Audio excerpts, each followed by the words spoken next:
ലോക്സഭാ തിരഞ്ഞെടുപ്പിന് മുൻപ് കോൺഗ്രസ് കൂടുതൽ സമ്മർദ്ദത്തിലാവുകയാണ്. നിതീഷ് കുമാർ പോയതോടെ ഇന്ത്യ സഖ്യം ദുർബലപ്പെട്ടു. ഇതിനിടെ രാജ്യസഭയിലേക്ക് വന്ന ഒഴിവുകൾ BJP രാഷ്ട്രീയ സാധ്യതയാക്കി മാറ്റുന്നു. അശോക് ചവാന് രാജ്യസഭാ സീറ്റാണ് BJPയുടെ വാഗ്ദാനം. ചെറിയ കാലയളവെങ്കിലും 2 തവണ ചവാനെ കോൺഗ്രസ് മുഖ്യമന്ത്രിയാക്കിയിട്ടുണ്ട്. ലോക്സഭാ സീറ്റ് നിർണയവും മറ്റുമായി PCC അധ്യക്ഷൻ നാനോ പട്ടോളയുമായുള്ള അഭിപ്രായ വ്യത്യാസമാണ് ചവാൻ പാർട്ടി വിടാനുള്ള ഒരു കാരണം.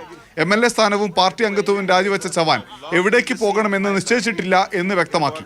कांग्रेस की प्राइमरी मेंबरशिप और हमारे जो लेजिस्लेचर पार्टी है उसका भी इस्तीफा मैंने आज पार्टी को सुपुर्द किया है. इसलिए मैंने आज पूरी तरीके से कांग्रेस पार्टी से मेरा जो भी इन्वॉल्वमेंट था वो ശിവസേനയിലെയും NCPയിലെയും ഒരു വിഭാഗം BJPയുമായി സഖ്യത്തിലായതോടെ മഹാരാഷ്ട്രയിൽ മഹാവികാസ് അഘാഡി ദുർബലപ്പെട്ടതാണ്.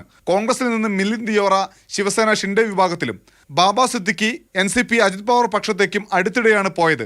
ചവാനും പിന്നാലെ വേറെയും നേതാക്കൾ പാർട്ടി വിടുന്നത് കോൺഗ്രസിനും മഹാവികാസ് അഘാഡിക്കും വലിയ ക്ഷീണമുണ്ടാക്കും. മധ്യപ്രദേശ് മുൻ മുഖ്യമന്ത്രി കമൽനാഥ് BJPയിലേക്ക് പോയേക്കും എന്ന സൂചനകളും കോൺഗ്രസിന് മുന്നിലുണ്ട്.